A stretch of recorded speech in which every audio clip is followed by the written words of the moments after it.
Okay. All right, we'll get started here. So thanks again for everybody for coming out.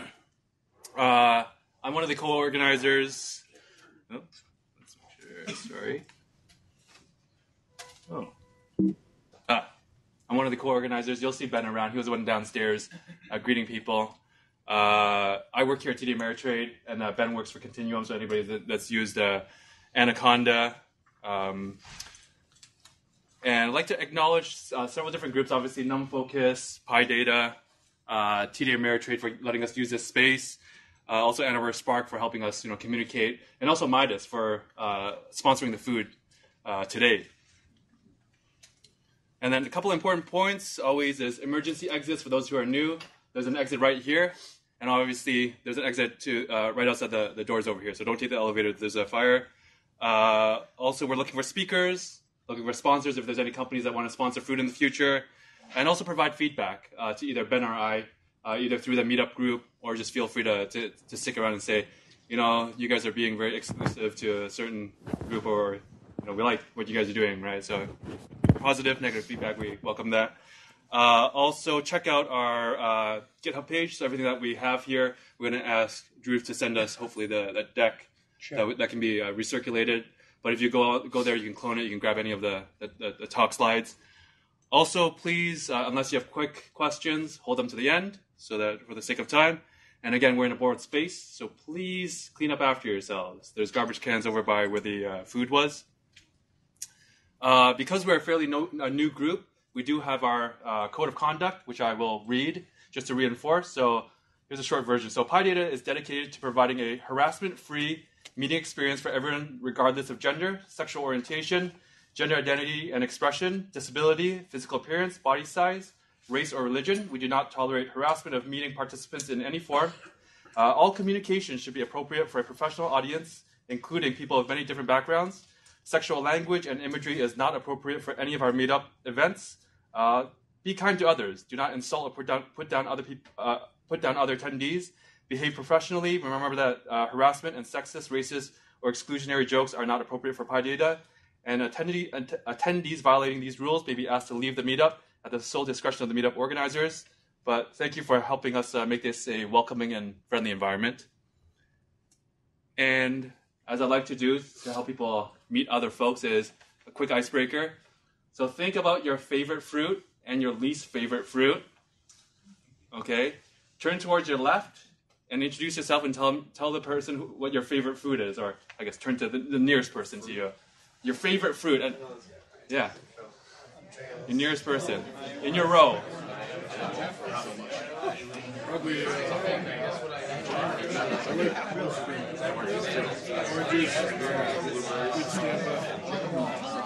I'm not a fan of dragon fruit. It's more boring than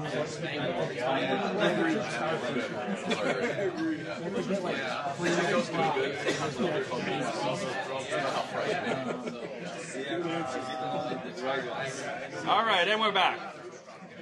We are back. So hopefully everybody here can at least say that they've met somebody at the Meetup, right? And hopefully you introduce yourself, and not just what your favorite fruit is. You're the guy that likes apples or something. Not that there's anything wrong with that. One of the other things we like to mention is some sort of data sciencey thing of the month. So this month we read that DeepMind open source this package called Sonnet, which I guess helps you more easily build, I think, neural networks. It's kind of a class-based way of doing it versus the TensorFlow. But by the way, PyTorch already did that before, and they had dynamic computational graphs, just to say. And one other thing is that we reached out to our friends at O'Reilly, and they said that if you tweet us at PyData and Arbor, we will direct message you back for one of these free books that you can grab. So we'll send you the link to go get it. So tweet us at PyData Ann Arbor. Okay? So if you want to grab one of these 6 free ebooks, at least. And also, just a quick question. So my buddy over at MSU, Sebastian Rashka, who is a now Amazon bestselling author of Python machine learning, he's going to be giving a talk sometime in the next few months So we're going to work with Dan over here and his ML group to get Sebastian over here. And he has a question of people's familiarity. So by a show of hands, who has used scikit-learn before? Okay, a large majority of the group. So hopefully he's going to come in and do a workshop. Would that be useful? To kind of go through, that pipeline. So he did a talk recently at SciPy that was well received with Andreas Mueller. And then I had a request from, I think his name was Chuck Anderson. There you go. To mention that Chuck's group, the Michigan Python Users Group, has a meetup the first Thursday of every month. It's at 7 p.m. over at Washtenaw Community College. So I'm just an attendee. Yes. There are some other experts that attend. Yes. So. Yeah. Find Chuck. Yeah. And then... What's your favorite fruit? So with that, I'd like to introduce our speaker for tonight. So this is Dhruv Madeka. Dhruv is a quant from Bloomberg, but prior to that, he did his undergrad here at the University of Michigan in the mathematics, right, applied mathematics. And then afterwards, he followed that up with a degree in mathematical finance over in Boston. Mm-hmm. And then now he works at Bloomberg as a quant. But we've been chatting all day about basically he's doing everything, whether it's research, quant stuff, data science, visualization, which is what he's going to talk about today. Yep. And so with that, I'm going to flip this over to Dhruv and let him take it from here. Okay, sounds good. Thank you. Do you have that mic on? Nope. Sorry. Can everyone in the back hear me? Yes. Perfect. Okay. Let's... Okay. Let's go presentation mode. All right. So, hi everyone. Thanks for spending this beautiful evening with me, a marginally beautiful evening with me. So today I'm going to talk about bqplot. It's a library we developed within our group, the Quant Research Group, that's built for Jupyter. So it's leveraging many different aspects of Jupyter and using it to enhance different aspects of a plotting library. So just to go over it, pretty much everyone knows that the Python visualization landscape is growing a bit too quickly. Just in the last year, 3 of these were new. So why learn bqplot? Well, mostly because bqplot is built for interaction. These skips don't work. You can build something like the Wealth of Nations with just 19 lines of Python code. This doesn't really show, but you can build an entire Nate Silver-like map which shows all the results of the U.S. elections with just 8 lines of Python code and make it fully interactive. No problem at all. That's definitely, so what we try to leverage is really the interactivity, and the Jupyter Notebook enables us through the ipywidgets infrastructure to really make it super easy to do all of this. So just a show of hands, who's heard of the ipywidgets? Not bad. Cool. So I guess I don't have to go over the Jupyter Notebook. Okay, so if you know, for the people who haven't, the ipywidgets are a way for are a set of JavaScript objects that communicate directly with the Python. They have a set of tradelets or attributes that can be listened to. So essentially, you can build something like a slider and tie it to a Python function. We extend that to a grammar of graphics-based plotting library. So that really enables us to gain, really great interactivity and visualizations from D3.js. So basically we have given that we've done this, given that we've exposed D3 through a Python interface, actually, and we use the ipywidgets infrastructure, every element of our chart, every plot, every scatter point is actually a web element. It's typically an SVG element, so that means that we can listen to all the different aspects, we can bind Python functions to all the different event handlers. We can associate listeners to different things. We can change plots after they've been rendered. So basically, with just a few lines of Python code, your Python chart becomes a full-scale web application. You don't write JavaScript. You don't write any complicated callbacks. There's a very minimal set of code, and the Python and JavaScript communicate live and are constantly aware of changes on either side. Okay, so before I go into the details, I would prefer to show all of this in examples. So how about we go directly to a live demo?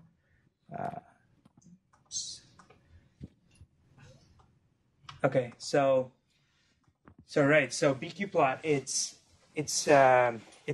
so before we start, the bqplot is first and foremost a plotting library. So if you define a set of data, it supports a matplotlib type syntax. Keep in mind, we don't support all of the things. We probably don't even want to. Do you mind making the font bigger so people in the back can see? Okay, sure. I can zoom into that. So if we do plt.plot, it's going to generate a plot for you. The cool thing is this isn't a static image. This is actually a full-blown web application. So you can zoom into it. You can reset. You can save the plot, which will download it as a PNG. So already just saying plt.show already changes the paradigm. So a cool thing is, since everything that's returned by bqplot is an object, you can modify it after the fact. So if you define a figure, you can say generate a scatter plot for me. It's going to do that for you. You can re-show that. So you can have different views into the same model if we go into the JavaScript kind of paradigm. So like I said, every element of a bqplot chart is an interactive widget. That means the X of this, the Y of this, the color, everything is a widget. You can change that directly. So here, I define this as a scatter plot. If I say change the Y, so now I'm going to give it some other random set of numbers, that's going to change the original chart. You can do that again. That's going to change it again. The entire chart is an interactive widget. It's not just the Y values. You can change the colors. That's going to change that after the fact. You can change the marker, so that's a view-based thing. You see, you get diamonds. The cool thing about bqplot, the reason we saw power in it, is basically you can say you define a Python function like this, say foo, and you do something in it. What you can do is you can bind, since again we work on the paradigm of traitlets. I don't know how many people have heard of traitlets. You can say that for this scatter plot, observe the Y attribute. So you can make this color, you can make this marker, you can make this whatever you want, and bind the function foo to that. So once you do that, you can say set enable move to be true or some property like that. And essentially this scatter plot is now a full-blown web application. And when you change the Y value, so by moving the scatter plot, that calls the Python function foo. So when you moved it, it decided to print that. But that's because I'm printing. Because that's what my function is doing. Right. But if I do something else, so say I say print print what's being passed to me, and then I redo that's going to change what's being printed. You see, now it's going to print all the data that's being passed. So in this case, the owner of the change, the new data and the old data. So basically, yeah, it gives you a state and it tells you what attribute was changed. So the function can also be changed after the fact. And again, this is all on the Python side, no JavaScript at all. It actually is talking to Python? Yeah, the JavaScript. It's not like JavaScript translation? No. Where is it being executed? Both sides. The Python is triggered. You're in a browser. Yeah, we are, and it's associated with the Python kernel through the magic of traitlets and ipywidgets. What is that word you're saying? Traitlets. Traitlets. Traitlets is a Python is a pretty big Python library. Essentially, traitlets is the mechanism to do something like observe. What ipywidgets does is it gives you this communication between the JavaScript and the Python. So when I change it on the JavaScript, it triggers a callback which is sent to Python, and that calls this function. And when I do the same on Python, that sends the message to JavaScript, which in turn changes the plot. So this isn't like Bokeh where you write JavaScript code and it does it after the fact. All of this is in Python, and all the communication is happening through Python. So, what's up? Is that callback done asynchronously or on a change? So it right now it's synchronous. We could do it asynchronously, but we don't want to get into that nightmare until at least people understand the first paradigm. It's already quite a bit of a move. So yeah, so that's the first big thing about bqplot. The JavaScript and the Python totally communicate. You don't have to write any sort of JavaScript code to do any of this. Okay, the second thing is bqplot is like ggplot. GG in ggplot means grammar of graphics. Grammar of graphics is a way to compose a plot from all of the different components. So you look at the plot as many different things. A figure, which is the canvas you paint on. You have your axes, which are the lines on the vertical. The key thing in the grammar of graphics is what's called a scale. The scale is a mapping, a function from your data coordinates to pixel coordinates. So if your data runs from 0 to 10, your pixels might run from some range, but it maps the data from 0 to 10 to a pixel. So if you really wanted to get to the very low levels of a chart, there's a low-level API that actually I think best respects the grammar of graphics out of any API I've seen. So you have a scale. You can define a scale for the X and the Y. You pick your type of visualization, whether it's scatter, line, whatever. You do the visualization, you pass a set of scales along with your data.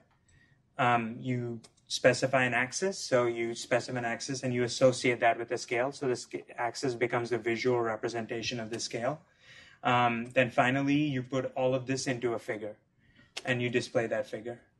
And there you have it, the same plot. So you could do the same thing with the matplotlib-like interface, or you could have an actual, a proper composition. If you want to run code after, it also works with the ipython.display, so you can do display of the figure, and it will do that if you don't want it to be the last line of your code. Are they still interactive? Everything's still interactive. It's just two different ways to write the same thing. This is more in-grain, like more low-level, lets you kind of do more complicated things. The good thing is your scales are not just X and Y. Your scales can be anything: size, rotation, skew. The scale is a mapping from data to some attribute. So here, let's say it's a set of color data, say, times when we bought or sold. So it's 0, 1, 0 for selling, 1 for buying. So what we can do is, instead of doing an X scale, a linear and ordinal scale, we can get a color scale. So it's mapping the data to a set of colors. We create the color scale. We say it maps to green or red. And then we associate that with the scatter chart again, and we pass the color data to the scatter chart. What's that going to do? It's going to color the scatter chart based on a set of data. So you can do this with the other interface too, but it's just to go into it. Now, if you want to put multiple different types of plot onto the same kind of figure, you need the notion of a scale, because they're going to be sharing one or both the scales. So here, imagine if we import a bar chart. So say we create some new data for it. We create the bar chart. You see that we make it share the same scales as the scatter, so that it can appear on the same figure without there being inconsistencies. Then all we do is we change the marks on the figure. And if you scroll back up, you have a plot which has both bars and a scatter. You can do the same thing with pyplot. You just need to follow the matplotlib type syntax. So instead of doing plt.scatter, you can do plt.bar right after, and it's going to print that for you. So you can do something like this. Never a good idea to live code, but there you go. You can let's give this. There, so you see the scatter is there. Maybe the other way around would have been better.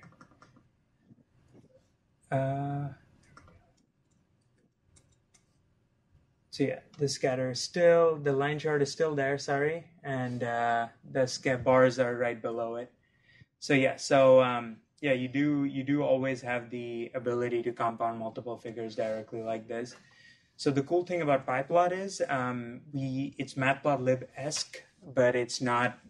I mean, we definitely took away some things that didn't fit into the paradigm or we thought were complicated. So yeah, you can do a simple line chart. You can put a title. We also support the new data frame syntax. So if you want to do something like, plots, if you have your price data over here.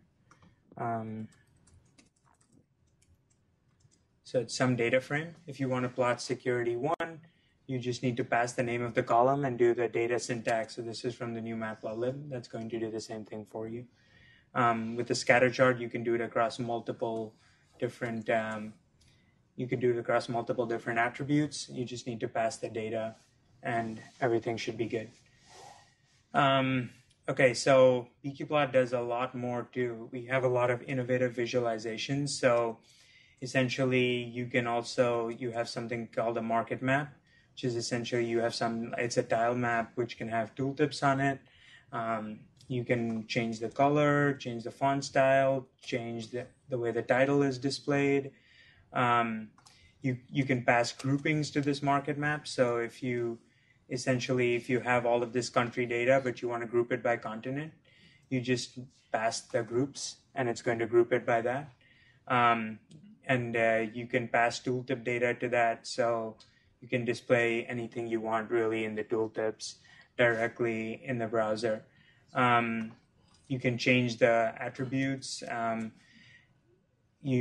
Pretty much all of the plots share a ton of things. You can color by a certain amount of data, and you can have color axes. It supports pretty much all the basic things you need from a plotting library. We also have, I think, some of the nicest geoplotting. So you define a scale. So you have all of D3's different scales, and you can have a map which is interactive. Your map can also, you can have, if you pass a dictionary to it, you can have coloring for different countries. You can change the resolution of the scale. You can pass specific data-based coloring, so you can easily generate with 8 lines an entire interactive choropleth with the color axis associated with it. You can have different types of map, whether it's United States, Europe. It allows you to select countries. So if you can bind events like clicking to select a country, clicking to select a state. So you can build kind of arbitrarily complicated things. You can also have tooltips inside the map. So, you can bind any sort of data you want to it. No problem at all. All of this is in just this many lines of code. So I think that's kind of going back to why learn another language. So I would say bqplot should be, if you want to do interactions in the notebook, if you want to build applications, it provides really a simple interface to do all of this. So how does it help you? How does it help with building applications? So we had to extend the grammar of graphics a bit. So the traditional grammar of graphics was to compose a figure with a set of different components. So here we have to define another notion, which is called, since we have interactions, we have to define another layer on the grammar of graphics. So we call that the interaction layer. So if you have a set of data, once you do your imports, as you can see, you can define what's called an interval selector. So basically, if you guys have used D3, it's a way to select on your data.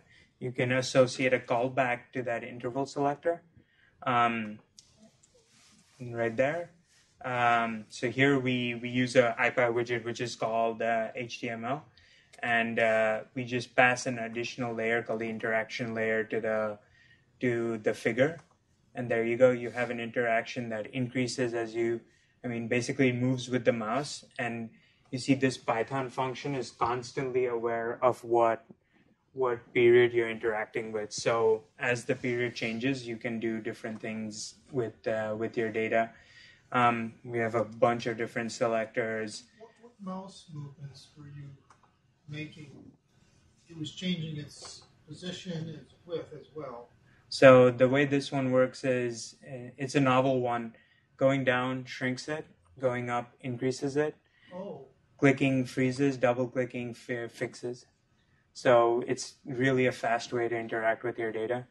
So like if you have a lot of line charts and you want to do a computation on it, but you want to move through it quickly, yeah, so you can just pretty much just move quickly through your data. And since it's speaking to itself and you put this selector on there, you may be able to select those data points and do some computation over Yes, that interval. that's how we use it. So typically we use, so say you wanted to look at, say, the PCA of a bunch of line charts over here, but you only wanted to do it at this period. So you have a set of line charts, lines, and you basically, as you're moving this is aware. So this function, instead of just doing a print, could actually compute a PCA, and another plot could be updated with your three principal component your top three principal components, let's say. So since this is all on Python, it's just an sklearn call, but you could do it on a subinterval very quickly, since this is actually passing the subinterval to you that they're interacting with. So you could do the same thing with an index selector. You have it on dates. You have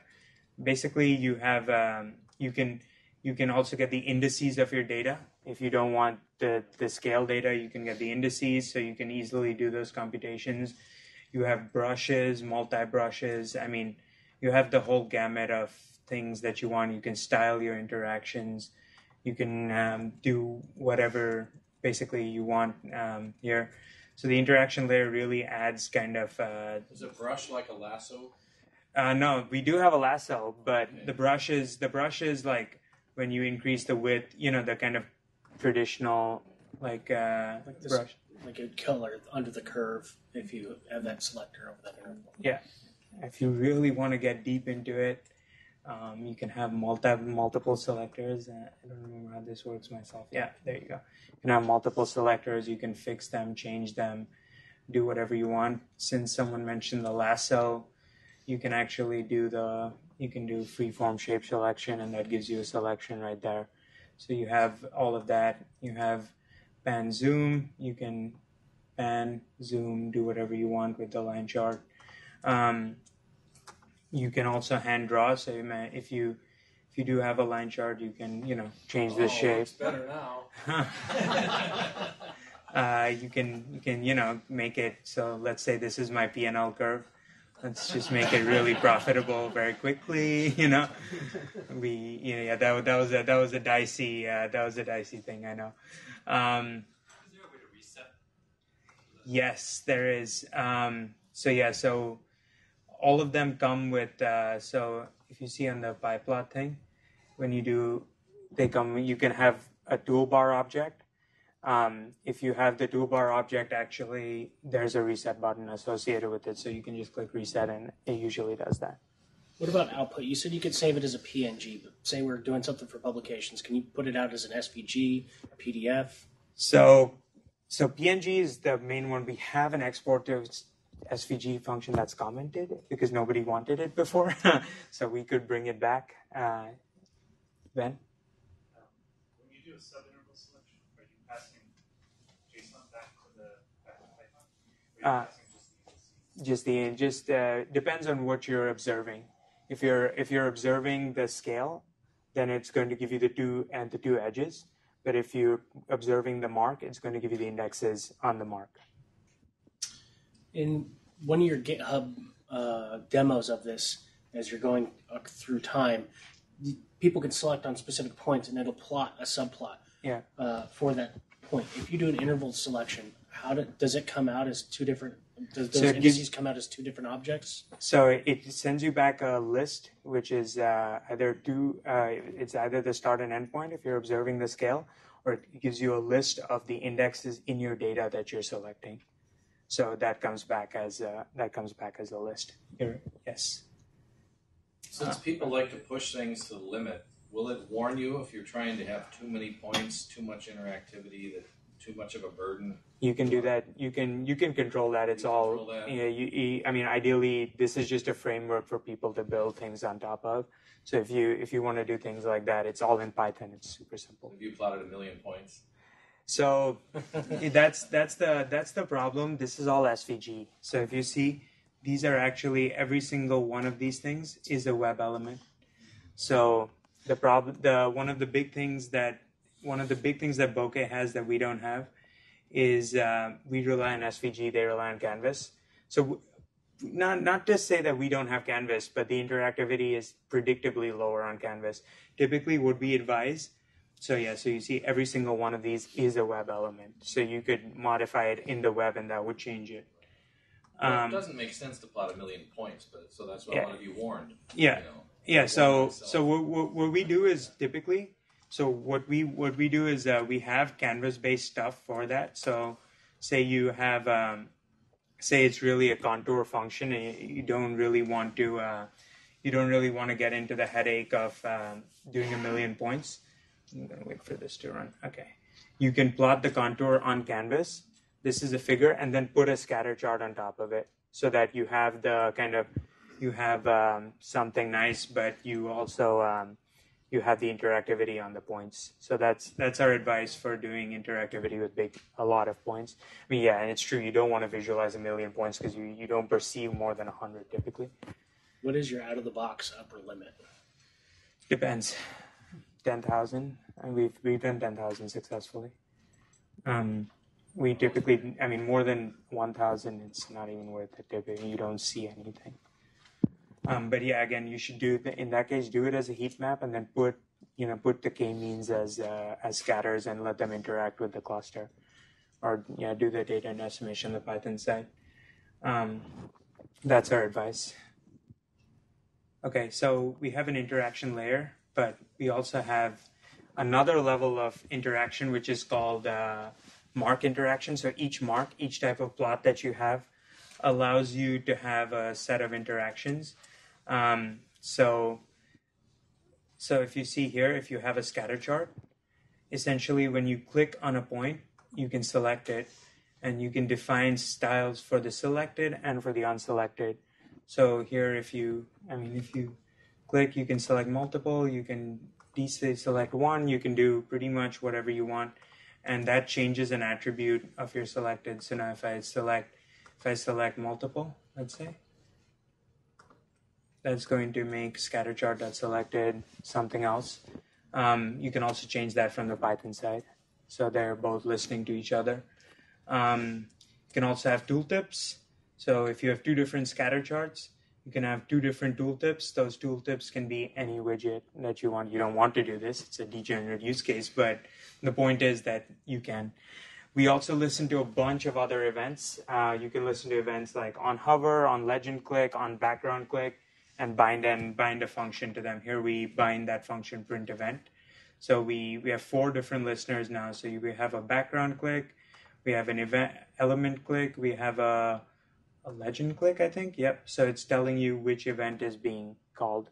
So you can listen to that and change your function according to what you're doing, or bind different functions to every one of them. The cool thing is every figure is actually a widget.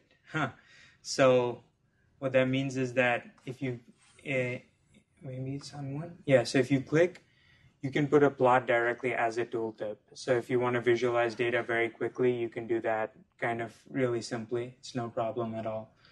You can do the same with every different type of chart. You can do it on a legend click.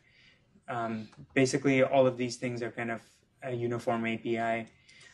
Even in the bars, you can select any one of the bars. So imagine if you're plotting a set of test errors or train errors or model weights, you can click on one and then drill down into it through selections.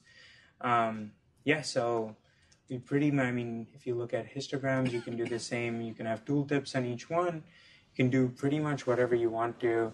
All of the interactions are kind of plug and playable. You have a pie chart. You can click and do a tooltip on that. You can change the opacity. I don't know why you would want to, but it's just to say that it's kind of free form right now. we have a lot of different marks. So the different charts in that thing constitute a mark, and we have candles, we have a flex line, we have histograms, labels, pie charts, scatter charts. I think we cover pretty much all the basic use cases through that. Network charts, like network X or something. Yeah, that's something that we have a pull request for. We haven't merged it yet. If you want to do dev stuff, good luck with you. Good luck, but but we have thought about networks. But in general, I have to say I don't find network, like if you look at TensorBoard and stuff, I don't find the network visualizations helpful. I think they could be more helpful with selections. So if you click on a specific node, you can monitor its weight through time, you can monitor its gradients, you can do things like that. But I mean, I've never found them to be particularly effective, but that's personal bias. Sean? Are there things for like a grid layout or layout tools? Yes, there are. Let's go to this example. So now I'm going to kind of walk through how we built an application in it, and we're going to see how ipywidgets provide layout tools that let you do that. So here, how many people know the Wealth of Nations example? Just show of hands. Plenty of people. Okay, so Wealth of Nations is Hans Rosling, bless his soul. His one of his most famous examples. So we're going to look at how we recreate that in bqplot. So just to start, we import different things like colors, figures, labels. We start at 1800. We keep the data. So the data is a very complicated JSON file. So we're going to clean the data. We're going to extrapolate and interpolate it, and we're going to, define a callback that gets the data for you. So on bqplot side, the first thing we do is we define a tooltip. The fields we care about are the name, the X and the Y, and we're going to label them country, income per capita, and life expectancy. That's historically the X and Y and the name of the country. We're going to define a label. We're going to position it at X in the bottom left corner, bottom right corner, just to mimic MicroStock's kind of original one. You can move labels, so it's okay. We're defining a font and the text of it. Here we define the different scales. Remember, the x-axis of Wealth of Nations is a log scale because it grows kind of quickly. We define a set of axes, and we get the data for the initial year.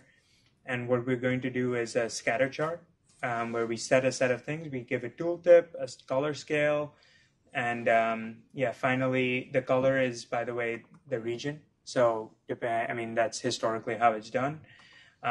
Also, we define a line. So we're going to show you what the line does. Finally, we create the figure. And, so now the thing that makes bqplot really cool is it plays with the IPython native widgets. So here we play with an in slider. So that comes directly from ipywidgets. So the in slider is just another widget, but actually what it is another JavaScript object that's a pure slider that you can manipulate. We're going to create a callback for the hover and a callback for when you move the slider. So you observe in the scatter, you observe the hovered point, and on the slider, you observe the value. So basically, when they change the value by moving it around, you want to call the function year changed. And finally, you add an animation button, which is another ipywidgets thing, and you just link, whenever you click play, pause, you just move the slider. And that slider callback is going to deal with everything for the visualization side. So for layouts, we have HBox and VBox objects. So when you put an HBox, putting two things horizontally. So if you put two figures in an HBox, that's two horizontal figures. A VBox puts it vertically. So you have two horizontal things with a vertical figure. So you could have multiple VBoxes and HBoxes to create kind of complicated layouts. So when you do that, you get something like this. You get the initial Wealth of Nations. So if you move the slider, you see that's going to move slowly over time. The scatter plot moves. If you hover over any point, you see the entire path of the country and the current value. You can always hit play, and then you just get an animation. it's not so jumpy when it's on a nice computer. You can pause it, play it, smooth out the animations, hover on it live, do pretty much whatever you want, actually, and it's no problem at all. Is there a way to control the speed of playback? Yes, but it's freezing for me for some reason. You forgive my computer's very slow JavaScript, but yeah, essentially, you can hover over the path, you can hover over the country, you can do pretty much whatever you want. Finish the play, it's going to run through all of the different countries, and then you see how the thing is evolving. So it's really simple to do this. Can you go backwards? Well, it depends. The play won't go backwards because the play is tied to this, but you could reverse the value of the slider and then do the backwards thing. You have to do that with code, though. You can move the slider if you want to go backwards. But yeah, you can do that with code, yes. So different ways we use it. A recent example is people use TensorBoard. It's not very customizable. The cool thing about bqplot is it is customizable. You don't need to do much. So if you have a kind of let's say kind of a standard problem. So let's do this with Keras, but any library that supports callbacks, or if you're using PyTorch, if you're going through the train epochs, you can change bqplot things. So the first thing you can do is just visualize MNIST. So you can create a drop down here. So all of this code is on GitHub, by the way. This is a pull request, but it should be merged in the next week. Or you can just download the notebook. Pull requests don't really mean anything in that regard. So you have a drop down that says whether you're on your train or test, and you have an int slider over the entire shape. And pretty much when you move the int slider, all you do is change the color of your canvas-based heat map. So it's effectively an image rendering.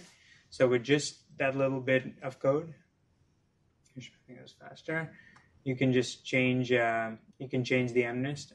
The JavaScript is going to be slow. I should probably close all of these things. Sorry about that.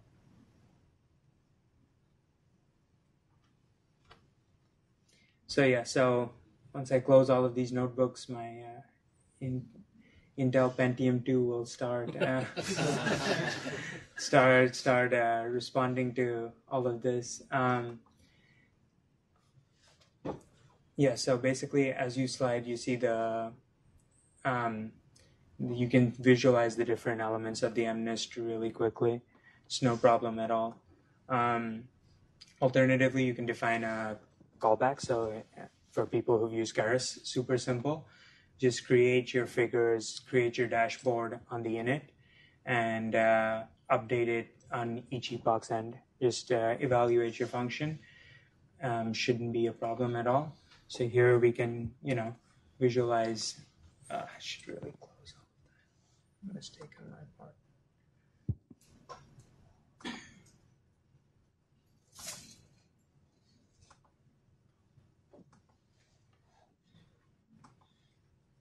So essentially, it lets you visualize. It lets you create It creates all of these different. It creates this dashboard for you, and when my computer decides to run an epoch, you'll see that that the train and test errors actually update live as you go along. So essentially, it's a version of TensorBoard in your notebook without any sort of without any hassles or anything like that. Probably should. I know the problem is I haven't actually stopped running them. Right. Yeah. I don't want to kill the neural network one, but I want to kill everything else. Let's hope that worked. Yeah, so that's pretty much the idea of bqplot. Whenever the tab changes, you essentially 1 hour epoch time for MNIST. Yeah, is it Python 3? It works for both Python 2 and 3 right now. All the way up to 3.6? 3.5. I don't think we work on 3.6 yet. Yeah, this is not looking good for my computer. problems of a live demo. You're going to see it update. It's going to be awesome, guys. I promise.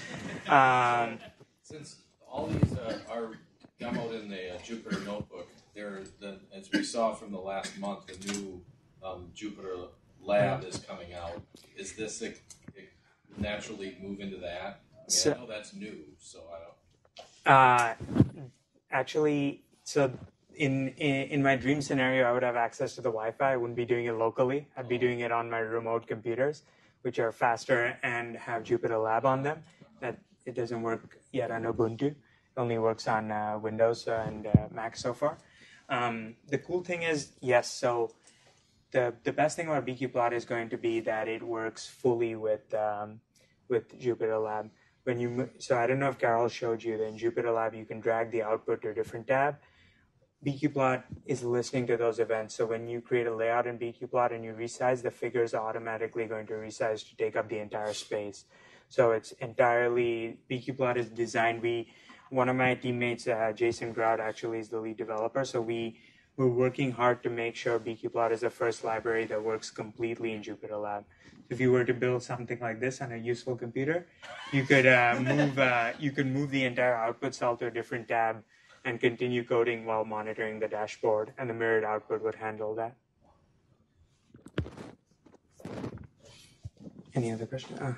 Can you communicate the graphs for non-Python users and keep the functionality? Like similar like in R Markdown that you render it into? Yes. So a couple of things. Yeah. So there's two levels of portability for bqplot. One is actually porting it as JavaScript code. So right now we render on NBViewer. There we go. Finally. Maybe the first time So yeah. So here you see we have a train and test chart that's going to move across time. I don't show it for the first two epochs, but for each epoch it's updating. So are the average L1 norm weights by layer. So essentially you want to see if your weights are concentrated in the start of your network or at the end of your network. And typically you see that weights that are concentrated at the start tend to generalize better. So you might want to, so here it's pretty simple, smooth way to build a dashboard inside a notebook for your training and test. And you can visualize different things. You can do a heat map for the gradients. You can do pretty much whatever you want to. So it's super simple. So about the exporting thing, there's two ways to export it. Yeah, so one is save as PNG. Right now, okay, the cool thing right now is that there is a way. So if you want to embed this just as JavaScript, you just need to go to widgets, embed widgets. That's going to generate all of the JavaScript code for you. You can just paste that into an HTML file and it's like a web page. If you, NBConvert supports that right now. NBConvert, so if you do save this notebook with embedded widgets, it's going to save this final plot for you. So if you go to, I don't actually have internet, unfortunately. With the interactivity embedded in as well? The JavaScript side. Right now, yeah, if you have a Python callback that's doing the interactivity, you can't do it, but there is effort, so we should have that. And once we do, it's just a question. You could just export this as an application directly from the notebook. Is there an API for that called bqplot, so you could actually just do it programmatically on a server? Right now, you need a browser. I mean, you need the browser to do the web stuff, right? We don't know whether we want to support just doing a Python, just you run Python on a script and it generates it for you, because we kind of built this for the notebook. But, I mean, we imagine that we will at some point do that. So that embedded widget, that's totally self-contained? Yeah. It's just all the JavaScript interactivity. Yeah. No more Python. Yeah, because, I mean, you see here it's calling the kernel. These things are all live. I mean, it's in an interactive Python session. So what we do so far is kind of in JupyterLab, we just take the application, make it a separate output cell. Like we just drag it to another tab and let people use it as an application there. Ben? What's the geoplotting support? So right now, if you have a GeoJSON, you pass it, and all of your objects inside the GeoJSON are available to you on the Python side. Like in the sense that you can be made aware of which ones are selected, which ones are unselected, which one is being hovered over. So, I mean, it assumes you pass a GeoJSON, but we're constantly filling more and more GeoJSONs into it. I mean, it's just any GeoJSON, so there's no notion of a template. I know, like what you said, that it goes over all the attributes. If there's one dicey thing, imagine if in the D3 110 maps and stuff, you see that actually there are two attributes. One is each of the countries, and then there's one which is the entire planet as a single thing. So if you do something like that, then it's going to just do all of the, it's going to put that entire map on top of the countries, so it's going to be useless. But as long as your GeoJSON makes sense, it's going to cycle over the different keys, so you should be okay. Well, like you said in the very beginning of the presentation, there's lots of these graphing libraries that are coming out. And one of the newer ones I've seen is Plotly, which allows you to do a lot of the interactivity. But they do this, they enable you to save things as HTML objects and embed them into like PowerPoint presentations and stuff like that. Yeah.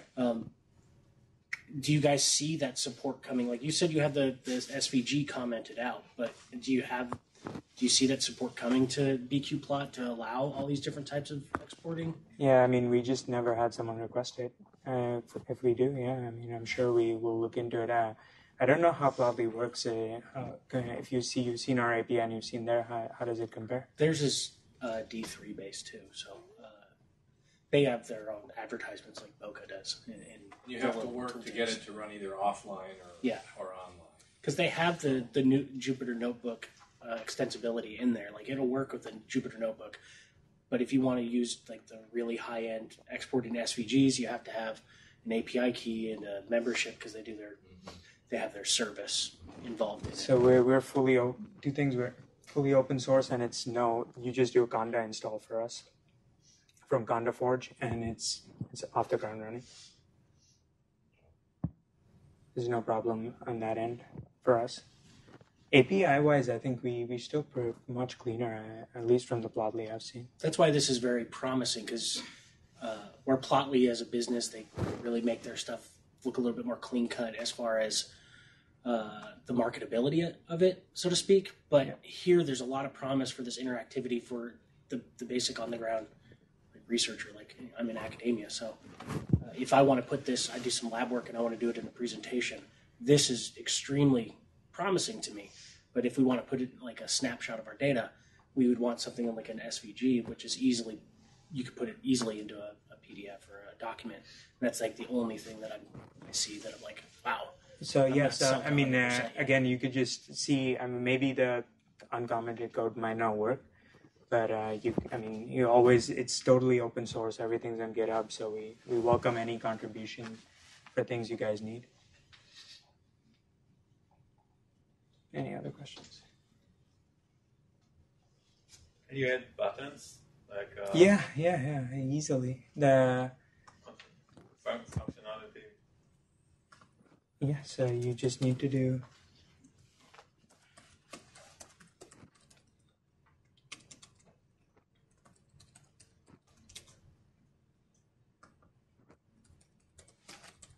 no problem at all. That's a button. And you can do radio buttons, toggle buttons, whatever you want. So I'm risking it, but let's see if my hacky code is going to work. So you just do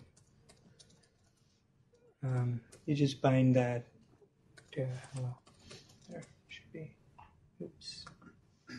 You've got a hanging A up there. Is that you want that? Yeah, that's to display the button. Oh, thanks. Yeah, thanks. So you just every time you click it, that's it. So this kind of thing can be potentially on your market display thing. Can you like change the number of items? I think you had a market font or something. You can change everything. And so if you had like subsets of a market, you could just show. Yeah, you can show just the subset you want. Okay. Everything is changeable. Now, this was before you even started. How does this play in with GANs? I was just so my team I was just talking about GANs kind of independently. I mean, you could use it to train, so you could build a dashboard with it. It's no problem. But I mean, my team is actually the quantitative research team. We just happened to build this to make our lives easier, actually. So it kind of came out authentically motivated by data science and quant work. I was just talking independently about that.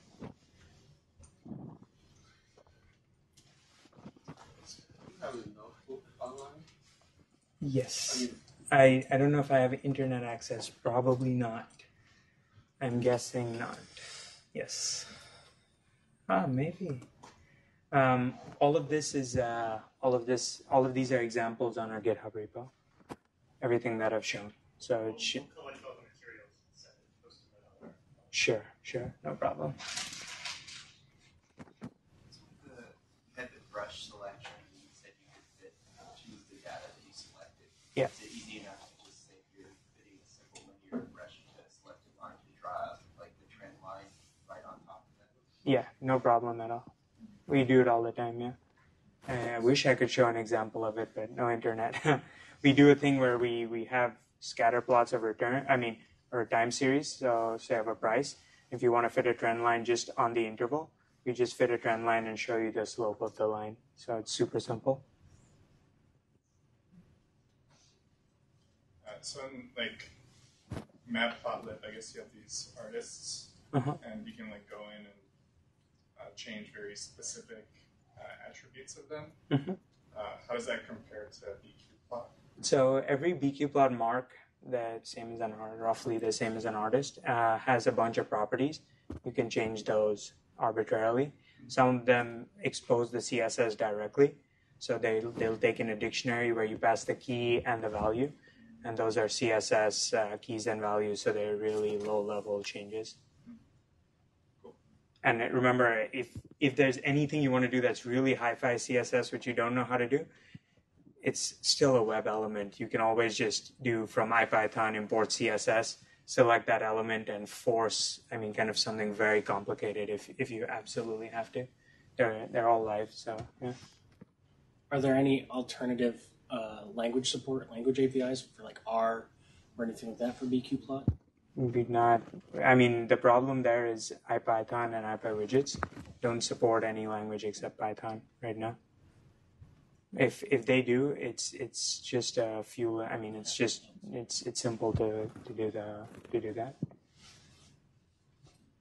So if there are no more questions, just again, I'd like to remind everybody, tweet at us if you want to grab one of those free books. Also, on your way out, if you want to grab some extra sandwiches, we've got a ton left over. So help yourself, bring them home to a loved one. And then help me in thanking Dhruv again for giving us a great time.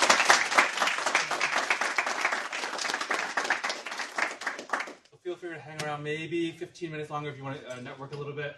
And then we should head out before 8 o'clock.